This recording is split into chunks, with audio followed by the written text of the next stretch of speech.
I had just finished replacing the magneto on my Cessna 172 when I heard the sound of a car pulling up outside the hangar.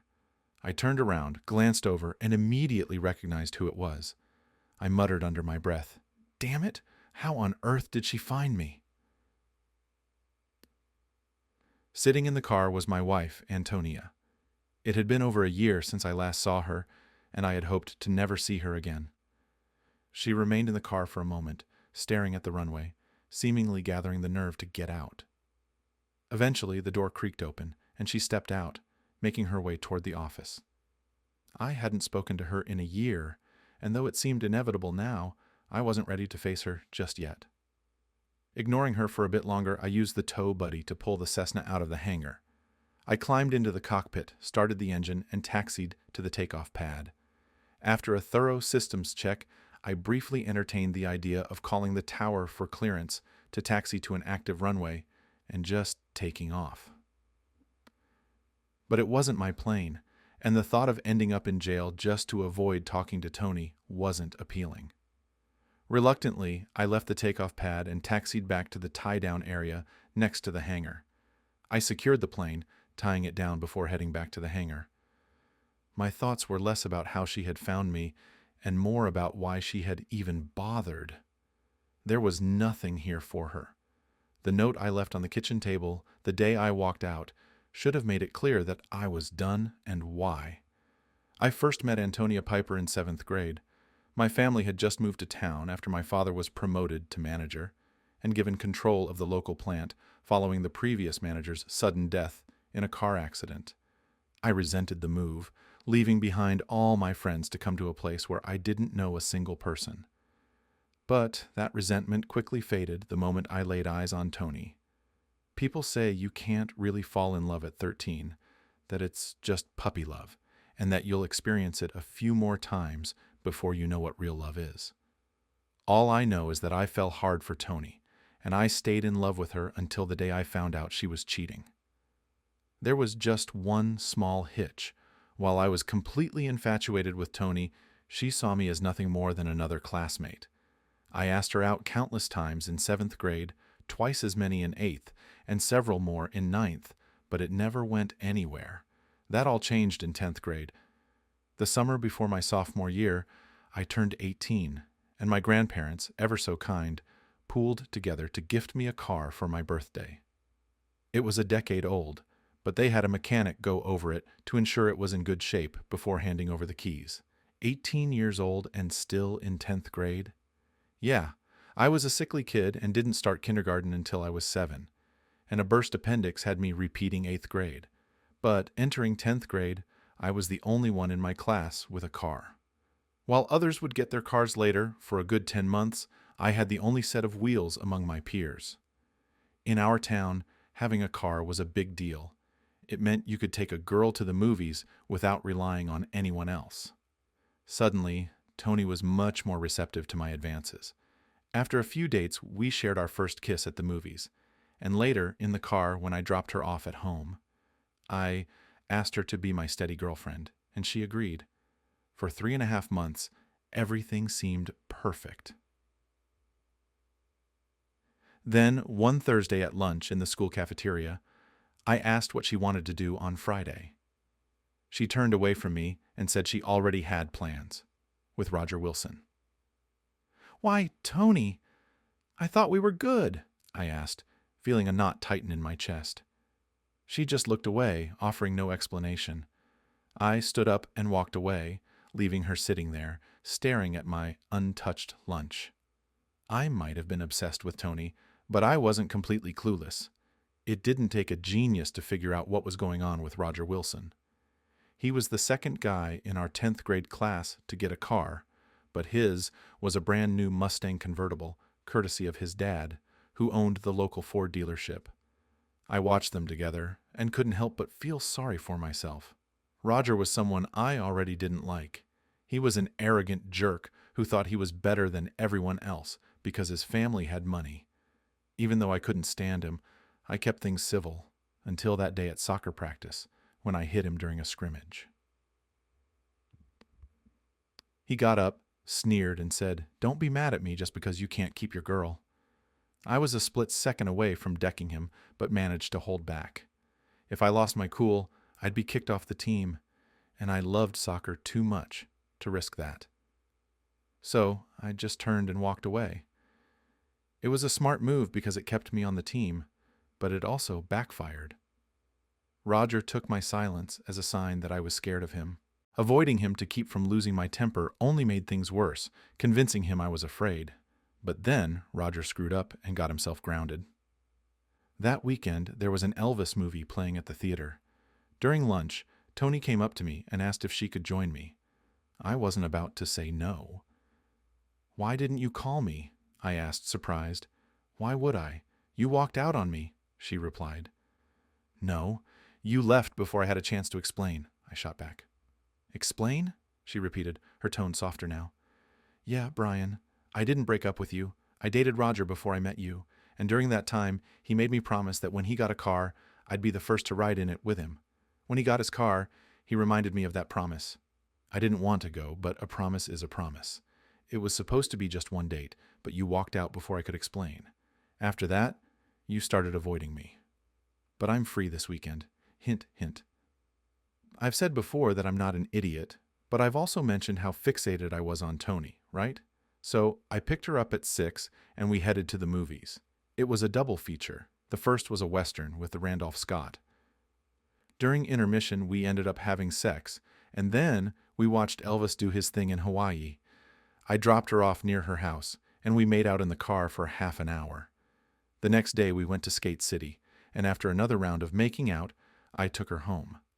Sunday was reserved for family stuff, so we didn't see each other until Monday at school. That's when Tony dropped a bombshell on me at lunch. "We can't be exclusive anymore. My mom's been on my case about it. She thinks I'm too young and should be dating other people. We can still go out, but she doesn't want me seeing the same guy more than once a month." "So, after our next date, I've got to wait a whole month to take you out again?" I asked, stunned. She looked away for a moment before meeting my eyes again. "Your date this month was yesterday." Did I believe her? Why wouldn't I? My parents did ridiculous stuff like that all the time. But we can still have lunch together and talk, right? Sure. Of course. We had lunch together on Tuesday and Wednesday, but when Thursday rolled around, she was sitting with Roger in the cafeteria, and the same thing happened on Friday. By Saturday, it wasn't a shock to see her in Roger's car, but on Sunday, things took an unexpected turn. My roommate, Mary Ann, was a senior in high school. We liked each other, but we weren't dating. Her car wouldn't start, and she needed a ride to her job at Burger Barn.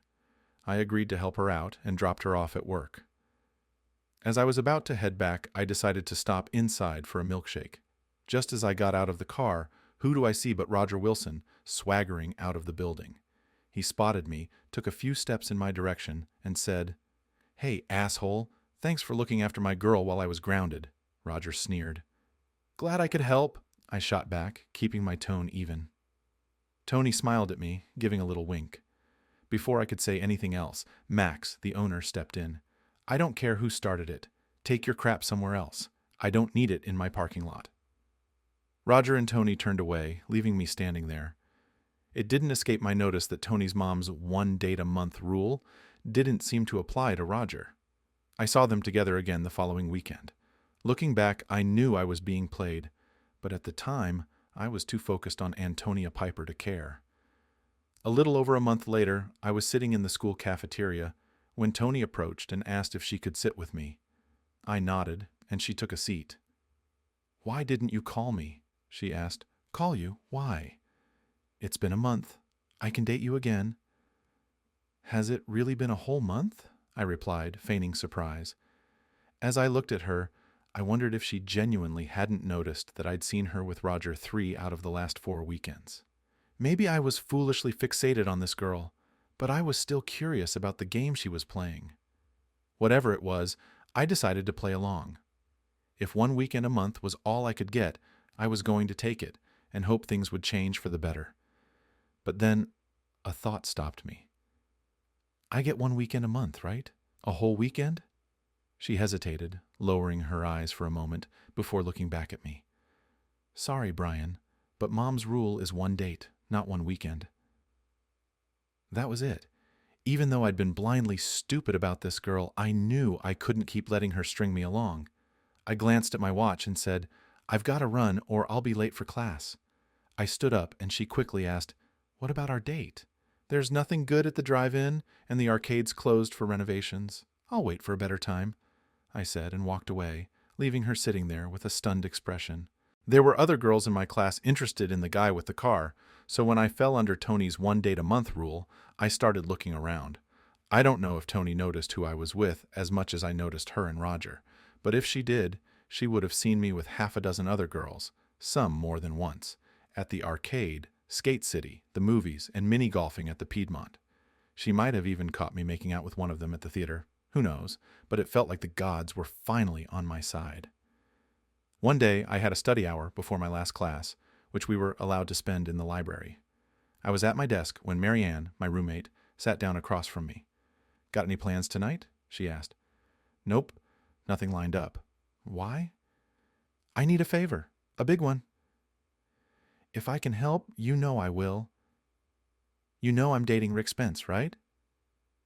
I knew you were spending a lot of time with him, but I didn't realize he was your regular. Yeah, he is, or at least he was. He was supposed to meet his grandparents tonight, but I heard he's actually going to the movies with someone else. I want to show that jerk he can't play me. Take me to the coffee shop. I want him to see me with another guy so he knows he hasn't won. Will you help me? You mean pretend to kiss you? Who said anything about pretending? I hesitated, wondering if she was joking. She smiled and said, Imagine how people will talk when they see you with a popular girl. You're serious. I was amazed at how smoothly everything unfolded. We parked a block away from Rick's house and discreetly followed him to Mandy's place, eventually arriving at the coffee shop. We ended up directly behind him in line as he paid, and then casually followed him back to his car. Fortunately, the parking spots on either side of his vehicle were vacant. Marianne instructed me to pull into the space on his left so that her passenger window would line up with his driver's side. She wore a hooded sweatshirt, ensuring he wouldn't recognize her until she was ready. Rick and Mandy got out of their car and walked toward a nearby kiosk, likely to grab a bite to eat. That's when Marianne rolled down the window and slipped off her sweatshirt. As they began heading back, she turned to me and said, It's showtime, sweetie. Just focus on me and ignore whatever he's doing. When Rick reached his car, Marianne leaned closer and said, Come here, Brian. We're here to make out, not to watch the windshield. I leaned in, and our lips met just as Rick recognized her voice and turned to look through the window. His eyes widened in shock before he quickly backed away and got into his car. As the evening darkened and the movie began, Marianne kissed me with such intensity that I was completely overwhelmed. Time for the next act, she said. Next act. Back seat time. I'm not sure about that, I hesitated. Why not? I wasn't expecting this. I didn't bring any protection. Don't worry, sweetie. I've got it covered, she replied with a laugh. No pun intended. I remembered my 18th birthday when my cousin Lou, who was a couple of years older and in college, took me to a party. He gave me some advice, stressing that it's always better to be safe than sorry. Later, I ran into one of the girls from Burger Barn, and she recognized me immediately. She came up and asked if I wanted to hang out, and we ended up seeing each other a few more times after that. And no, I never tried anything with Tony. She was too pure and seemed to be on a different level. Yeah, I know, I was just clueless when it came to her. But anyway, back to the drive-in. Are you sure about this? I asked. Don't doubt it, sweetie, Marianne replied. It won't mean anything if I don't make it real for him. I shook my head in confusion. I don't understand. What's there to understand? I'm just showing this fool that he threw away the best thing that ever happened to him, and I'm doing it in a way that hurts. We settled into the back seat. Marianne glanced at us and asked, How is he? Better than most, I answered, a bit more than I expected. What are you doing here? You know me, she said. You've known me since second grade. When something bothers me, I deal with it head on. So what? So here I am with my companion who can't keep his eyes off this car.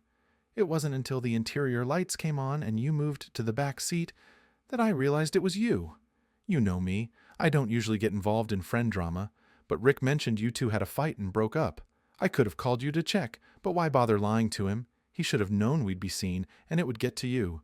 Anyway, he's all worked up over there, and I finally figured out he's scared you'll see him. I hate being lied to, so here I am. I guess he's afraid I'll see him. He has to visit his grandparents tonight, or at least that's what he told me. He probably thinks he's being sneaky, but he doesn't know I'm here for a reason. Helen Liss was in the booth next to us when you made the date, and she told me. I made sure I was here to rub his face in it. How could he be so stupid? He must have known you would find out. He's a boy, Marianne said. What do we girls know about boys? They're usually clueless. Hey, I protested. Oh, hush, Brian, Marianne said, turning me on. I fell silent. I'd better get back to that idiot, Mandy said, opening the door to leave. Then I heard her exclaim, Oh, shit. What? Marianne and I asked together. He just drove off. The jerk just drove off and left me here, Mandy said, clearly annoyed. Don't worry, we'll get you home, Marianne said. Right, Brian?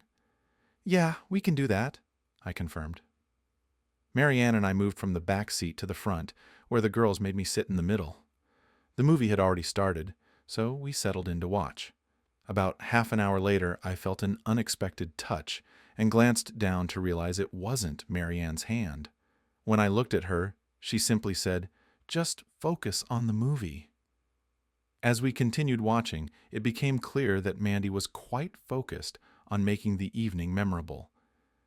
Does anyone actually care about this movie? Marianne asked, breaking the silence. Not really, I admitted. I've done what I came here to do, Marianne said with a smile. So let's head out. Head out where? I asked. To my place. My parents are in Vegas for the weekend, Marianne explained. Cool, Marianne said, starting the car. No one asked me anything further, so I just relaxed while she drove us away from the drive-in. When we arrived, Mandy asked, You guys want to come in? A bed sounds a lot better than the back seat. Get out of the car, Brian, and move over, Mandy said. It felt like I was in the middle of some wild fantasy. Marianne guided me inside, and Mandy led us to her house. Once inside, Mandy offered, I have Mountain Dew, Coke, and Werner's ginger ale. What would you like? Marianne chose Coke. I asked for Werner's, and Mandy said, First bedroom at the top of the stairs, before heading off to get the drinks. Marianne took my hand and led me up the stairs. Wait, I don't have any condoms, I said, suddenly realizing a potential issue. Don't worry, Mandy said with a reassuring smile. I've got that covered. As we reached the bedroom, Mandy handed us our drinks and started to get comfortable. I thought to myself that this was surreal. 2 amazing girls, and I hadn't even pursued either of them before. Mandy noticed my distraction and called out, Earth to Brian! Come in, Brian. What? I replied, snapping out of my thoughts. Never mind, Mandy said with a grin. I bet by the end of tonight, Marianne and I will show you a thing or two. It was shaping up to be an unforgettable night, one that was certainly a highlight up to that point. There will be other lights, lover, I promise, she said. Then she glanced at the bedside clock and exclaimed, Oh no, I didn't realize how late it was. I need to get home before my parents start worrying. We quickly began to get dressed. While I was tying my shoelaces, Mandy asked, You're not going to spill the beans, are you? Marianne and I could get into serious trouble if it got out that we were with someone underage. I'm not underage, I'm 18, I replied. 18 and still in 10th grade? Mandy challenged. I had to explain my situation, and after I did, Mandy said, 18? And with a car? Why aren't you dating girls your own age? Why aren't you with girls like Marianne and me? I don't know many people outside my class. The only friends I have are the ones I've been with since 8th grade. Do you have a girlfriend? Mandy asked. Sort of, I answered. You'll need to elaborate on that, she said. I explained my relationship with Tony. Tony? Mandy asked. Antonia Piper, I clarified. Oh, wow, they both said almost in unison. I didn't know, Marianne said to Mandy. Mandy looked at me and added, You know Marianne and I are cheerleaders, right? You see us at every game. A realization hit me. Tony was a cheerleader, too. Is she talking about me? More like seeking advice from someone older, Marianne said. Care to explain? I asked. She's always coming to us for advice. Asking us how to handle things, Marianne said. Her problem? I inquired. Do you know much about her family? Mandy asked. Not really, I replied. Her mother seems unhappy with her life situation. Her husband's income isn't enough to satisfy her, and she keeps telling Tony to ensure the man she marries has money. Her favorite line is, I married for love, and now look at me, struggling to make ends meet. She's really influenced Tony's thinking. On one hand, Tony has a boyfriend she claims to be in love with. Apparently, that's you. On the other hand, a wealthy man's son is pursuing her, and she's torn between the two. Tell her to go for the rich guy, I suggested. Why do you say that? Mandy asked. She's already made her choice. She just doesn't realize it, I explained. How do you know that? Marianne asked. I shared the story about Tony's mother's rule and how it seemed to only apply to me. I'd bet it's not really her mom's rule at all. It's probably just an excuse to keep me around while keeping her options open, I said. Maybe it is her mom's rule, but her mom doesn't enforce it as long as Tony's dating someone with money, Mandy speculated. I suppose that's possible, but it doesn't change much, I said. By then, Marianne had gotten dressed, and we were preparing to leave. Mandy said I could come back after I dropped Marianne off. Hey, he's with me. I saw him first, Marianne said. Nonsense, girlfriend. He's ours. We've already shown we can share. I'll leave the light on for you, Mandy replied with a playful tone. As I walked Marianne to her door, she gave me a goodnight kiss and asked if I was heading back to Mandy's. I nodded and said, Tonight's been like a dream come true, and I want to make the most of it. It's unlikely anything like this will happen again. My parents are used to me spending the night at a friend's house, so I'm going to go for it. Marianne gave me a disapproving look before heading inside. When I arrived back at Mandy's, she had indeed left the light on for me. I struggled to get up, but only managed to make it halfway. I woke up first the next morning, leaning on my elbow as I looked at Mandy, who was making soft moans in her sleep. I guessed she was having a vivid dream. When I looked up, I saw that Mandy was awake. Turn around, she said softly. I want mine. We got out of bed, and Mandy prepared breakfast for us. She asked if I had any plans for the rest of the weekend.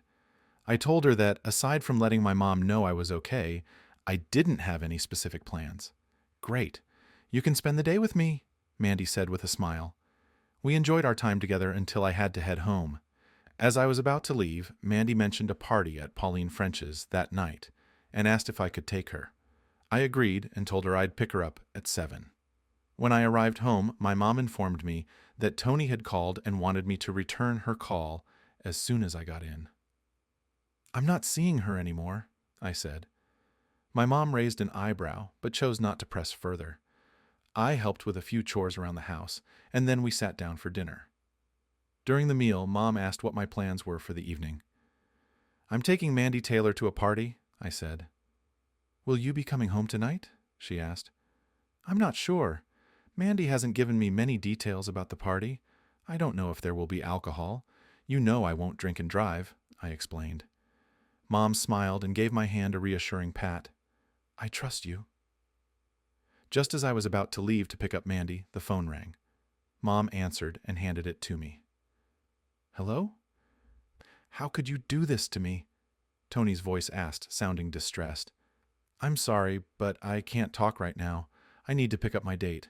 Maybe we can discuss this at school. Bye, I said, hanging up and heading out. On the drive to Mandy's, I noticed that word about our previous night had spread. I couldn't help but smile as I thought about it. When Mandy opened the door, she looked stunning in a sleek green dress and high heels. Do we have to go to Pauline's party? Can't we skip it and just hang out instead? You look fantastic, I said. Let's go to the party first. We can have more private time later, Mandy replied with a playful grin. Pauline was a senior I had seen around but didn't know well. When she saw Mandy and me, her surprise was evident. It was clear she was curious about why Mandy was with someone younger. We mingled, and I was introduced to various people. I felt a bit out of place, though I did recognize a couple of guys from the soccer team. They looked at me with interest, probably because they'd seen me with Mandy. One of them even asked how I managed to be with her, and I just shrugged and said, "Just lucky, I guess." The basement had been turned into a lively party zone, with couples swaying to the beats from a boom box. About 30 minutes after we arrived, I was dancing with Mandy when Marianne appeared. She tapped Mandy on the shoulder and asked if she could cut in. Mandy grinned and said, "You're the one who said we could share." With a chuckle, Mandy stepped aside, letting Marianne take her place. "If I'd known you were coming, I would have invited you earlier," I said. "I decided to come just an hour ago," Marianne replied with a smile. Over the next half hour, I alternated between dancing with Mandy and Marianne. It was clear that we were drawing a lot of attention. Mandy noticed my distracted expression and asked, "What's on your mind?" "It seems like everyone's watching us," I admitted. "That's part of the fun," Mandy said with a wink. "Marianne and I decided to keep your age a secret. People are intrigued by why we're dancing with someone younger. Just stay focused on us. Some might show interest, but don't let it distract you." Soon after, Pauline approached with a curious look. "I haven't seen you around before. What's your story?" "I guess I'm making a bit of an impression," I said with a grin. Pauline considered this for a moment and said, "We should catch up sometime." I had similar encounters with Bev Abeg and Nancy Wild. Joe Diffin from the soccer team also came up and asked, "What's your secret?" Before I could respond, Mandy arrived and said, "Time to head out," taking my hand. Marianne grabbed my other hand, and as we left, it felt like all eyes were on us. Marianne came with us to Mandy's house, where we continued the fun from the previous night. Marianne had told her parents she was at a pajama party at Mandy's. I spent the night comfortably, and waking up to friendly competition for attention was a unique experience. The party wrapped up around noon, as Mandy wasn't sure when her parents would return. It had been an unforgettable weekend, and I doubted I'd experience anything like it again. The unexpected twist? Earlier that day, someone I hadn't anticipated was parked right behind us at the coffee shop. That's how she found out about everything when she called me on Saturday. Tony was avoiding me at school, but I wasn't too bothered by it. After hearing about her mother's rule and the way she'd been playing things, my interest had waned. Well, that's not entirely true. I still had feelings for Tony, and she was on my mind, but I couldn't trust her anymore. When I walked into the school cafeteria, I noticed Tony sitting with Roger. I chose a table on the far end of the room, away from them. About 5 minutes later, Mandy came over and asked if she could join me. I was more than happy to agree, and I couldn't help but notice Tony's reaction as Mandy sat down with me. It was priceless. Mandy asked, "Is there anything going on between you and Marianne?" "Not really," I said. "She's just my neighbor, and you know why we were together Friday night." "So, how would you feel about being in a steady relationship for 6 months?" Mandy asked. "I'm assuming you are talking about yourself, but why 6 months?" I replied. "Well, when I graduate high school, I'm heading east for college. Until then, I need a reliable boyfriend, and after our weekend together, you're already a known quantity. I don't want to spend half of those 6 months looking for the right guy. How does that sound?" "Count me in," I said. Marianne was less than pleased when she heard about it. It seemed she had similar intentions, but Mandy beat her to it. Mandy took pity on her and agreed to share, so for the next 6 months, if I wasn't with Mandy, I was with Marianne. We became quite the topic of conversation among the senior, junior, and sophomore classes. 3 weeks after I agreed to Mandy's proposal, I was enjoying a burger and fries at Burger Barn when Tony walked in. She noticed me and came over to sit down. I glanced at her, but didn't say anything. After a minute, she asked, "What happened to us, Brian?" "Roger happened, Tony, and this so-called rule your mom has. You could only see me once a month? Did you think I wouldn't notice you seeing Roger on all the other days? Every weekend, Friday, Saturday, and Sunday, you were with him. Why doesn't the once-a-month rule apply to him?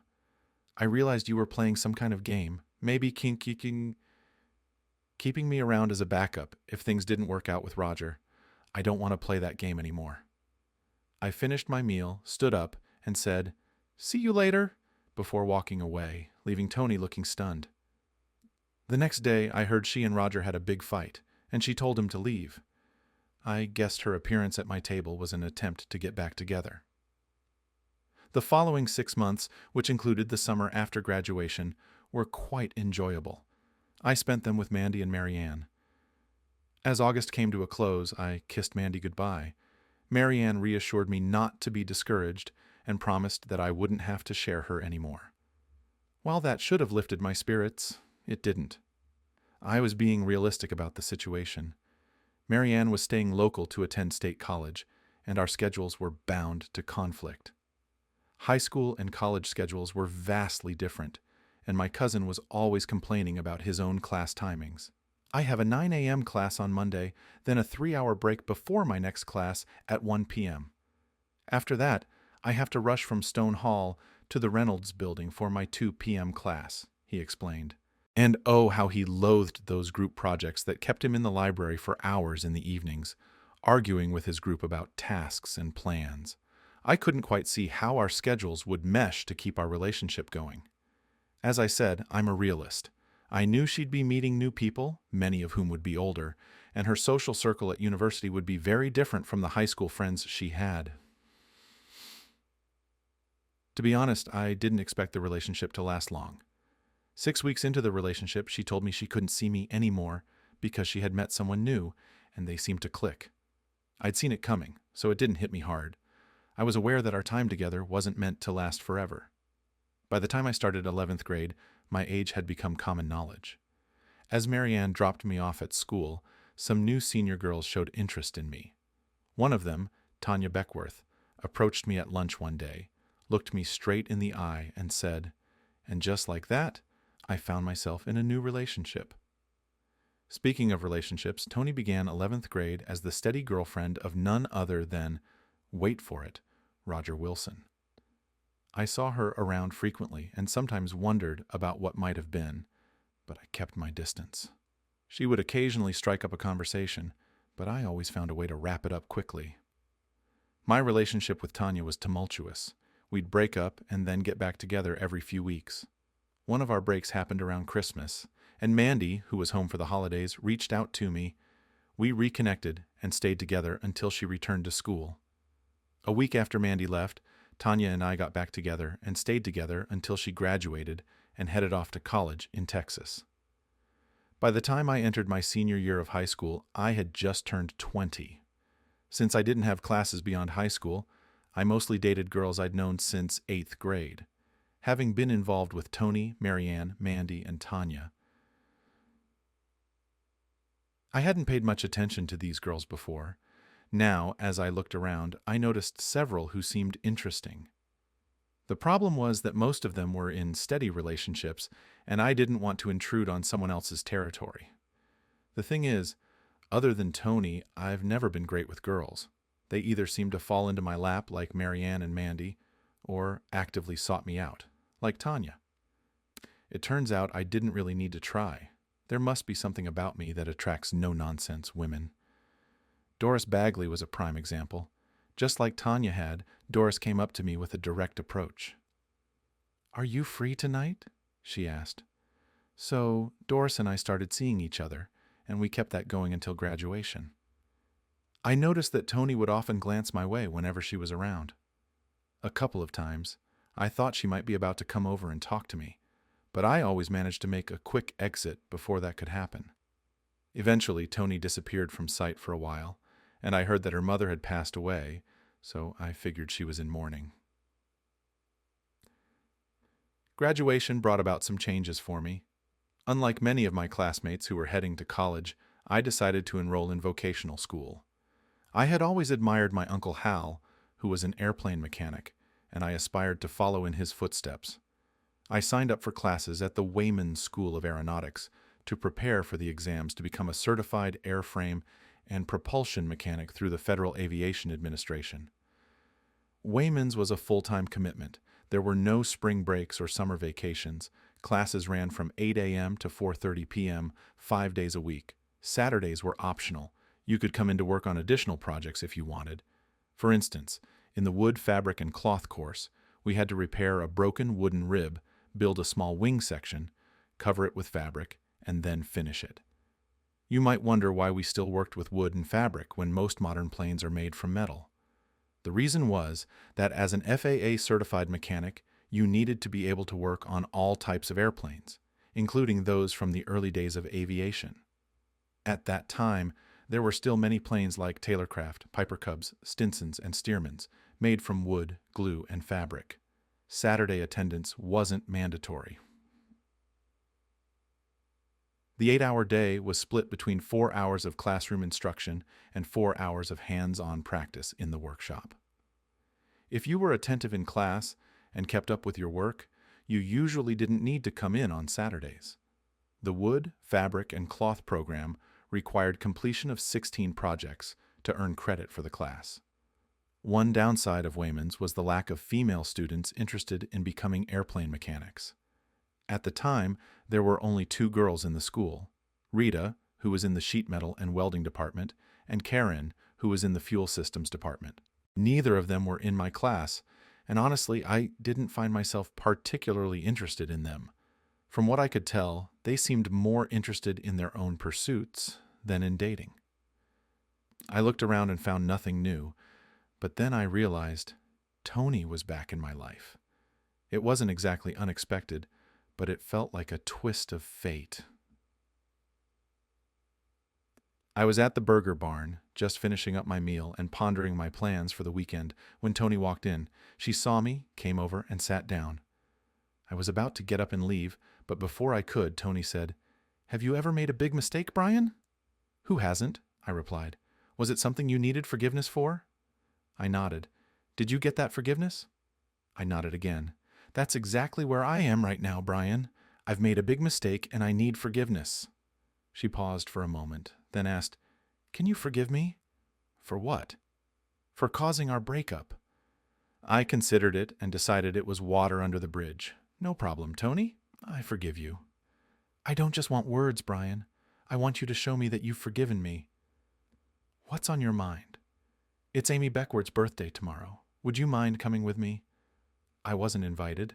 I'm invited, and it's assumed my companion is too. I knew Amy from class since 8th grade and liked her, though we never really socialized. Despite this, I asked, "Why not Roger?" "Roger was a huge mistake, Brian. He's no longer in my life." As we talked, I thought back to that first night with Mary Ann and Mandy, remembering their conversations with Tony and how she had sought their advice on choosing between me and a wealthy man. Plus, I had been fixated on her since our first meeting. "What time should we go?" "We should get there around 7. "So, should I pick you up around 6:30? That works. What are you doing tonight?" "Nothing planned." "Do you want to see a movie?" And just like that, Tony and I were back together. We were together for 2 weeks before we made love for the first time.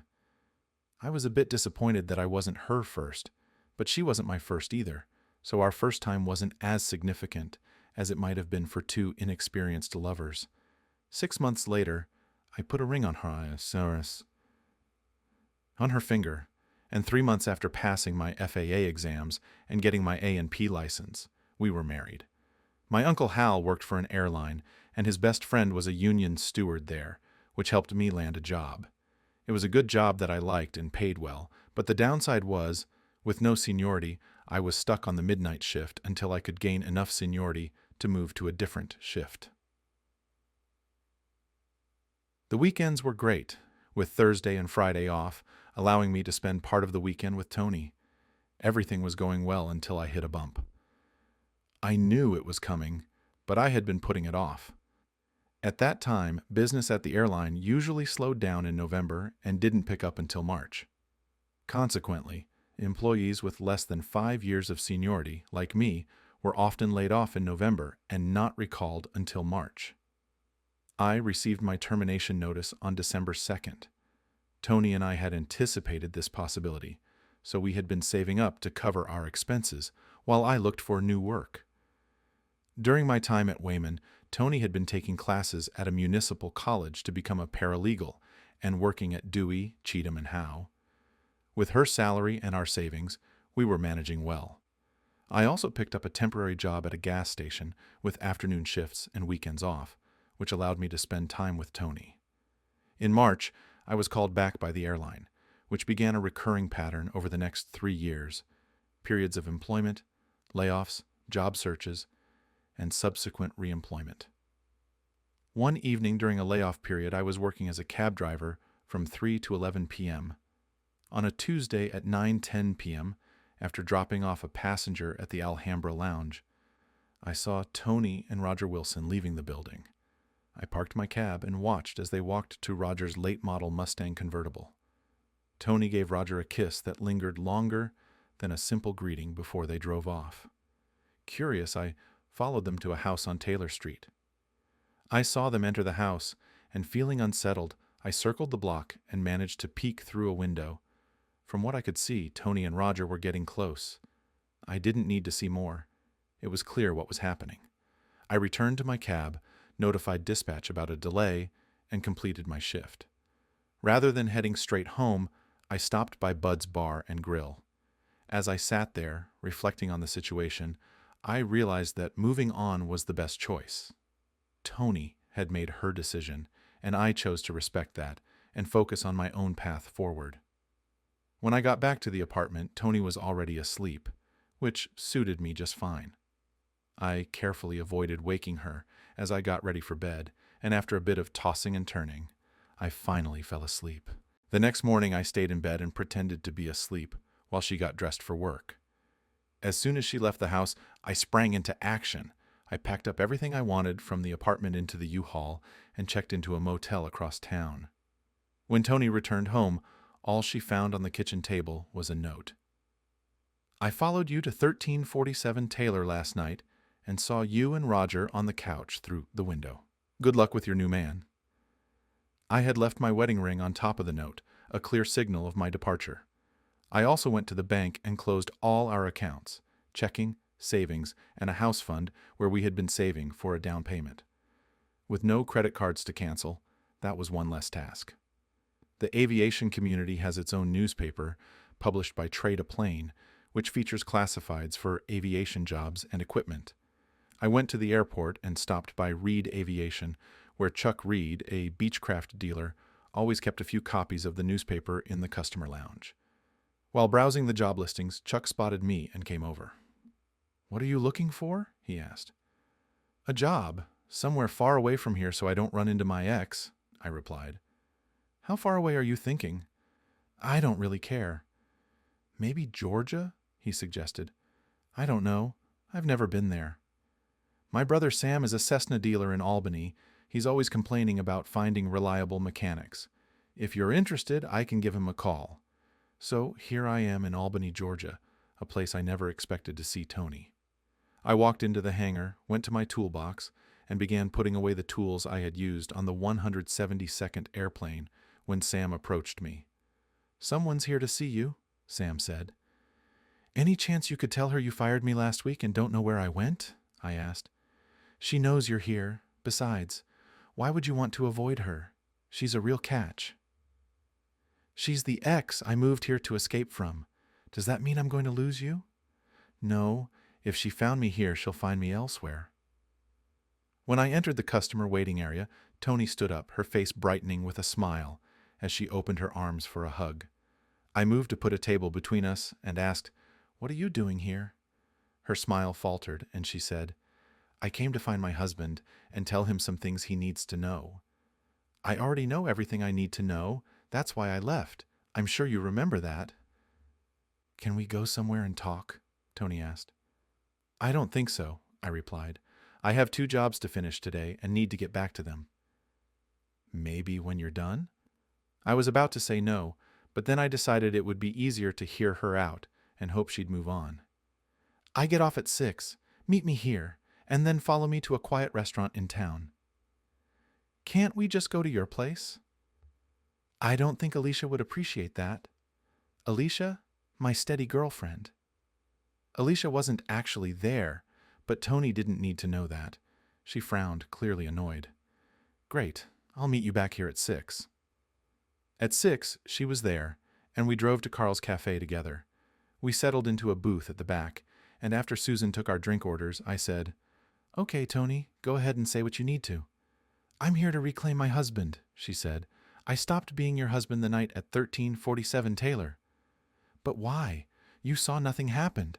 I admit I almost cheated on you, but you saw me push him away before anything happened.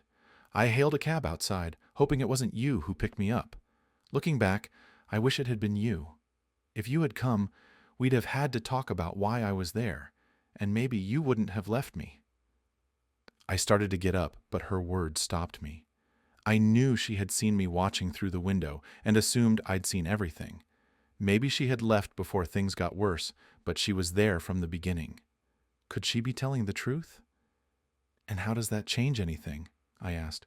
You were with Roger, you kissed him, and that in itself is cheating. The fact that you stopped doesn't undo the betrayal. You were already hurting me by being involved with him. I never intended to hurt you. I was lonely, stuck at home with nothing to do but read or watch TV. Roger called me at work, asked me out for dinner, and I didn't see the harm in it. I knew he was interested, but I didn't think he'd get anything from me. She continued, her voice shaky. We had dinner a few times, and then he invited me to his new apartment. I have no excuse for what happened there, but I was drinking, and I got a bit out of it. After reading your note, I tried to find reasons for why I let that night slip away. She paused, and then said, I initially thought Roger might have put something in my drink, but that didn't add up. The bartender told me all the drinks he ordered for me were doubles. I realize now that I shouldn't have gone with him to see his new place. It was a mistake, and I'm truly sorry. I cried for days after you left. Your parents refused to tell me where you were and made it clear they wanted nothing to do with me. Everything changed 3 weeks ago. Suddenly, your mother was eager to let me know where you were, and that's why I'm here now. It's time for you to meet your son. What kind of nonsense are you trying to sell me? I anticipated you'd react like this, so I came prepared with proof. Proof? What kind of proof? The best kind. I ran into your mother at Walmart. I was pushing a baby in a stroller, and when she saw us, her face went pale. She asked if I was going to tell her about the baby, and I told her no, especially after the way she treated me when I tried to find you. I made it clear that I wouldn't let her see my grandson if she didn't help me. Really? And she just agreed to help? Yes. She said Brian Jr. looks exactly like you did at that age. As soon as she saw him, she knew he was yours. I made her promise not to tell you until I had a chance to explain in person. I even threatened her that if she spilled the beans before I got to talk to you, she'd never see Brian Jr. again. And you expect me to believe that? It's easy to verify. Your son is in my motel room, waiting to meet his father. You left the baby alone in a motel room? Of course not. Your mom is there with him. This is unbelievable, I thought as I stood up. Let's go. I followed her to room 212 at the Starlight Motel. My mom greeted me with a hug, and I saw the baby for the first time. He looked just like the photos of me at that age. I might need a DNA test to be absolutely sure, but it certainly looked like I was his father. So, Tony asked, are you ready to go home? No, I'm home here now. She frowned and looked at me silently for a moment, before saying, okay, it might take me a couple of weeks to move in. Why would you want to do that? So we can be together as a family. What? You think having a baby will make me forget what you did? I was hoping it might help. I love you, Brian, and I need to be with you. The voice in the back of my mind questioned, can you really trust her? What happens if she feels alone again? How many times will she get away with hurting you before you learn your lesson? But the voice in the front, the one always focused on Tony, stayed quiet. Instead, it simply said, what do you have to lose? Give it a shot. If it doesn't work out, you can walk away. You've done it before, so you know how. Once again, I decided to listen to that voice. If you move here, you need to understand that you'll always be under scrutiny. I don't know if you can ever fully regain my trust. I will always be watching for signs that you might hurt me again. I need to be clear. I will always, without exception, be on guard for any indication that you're betraying me once more.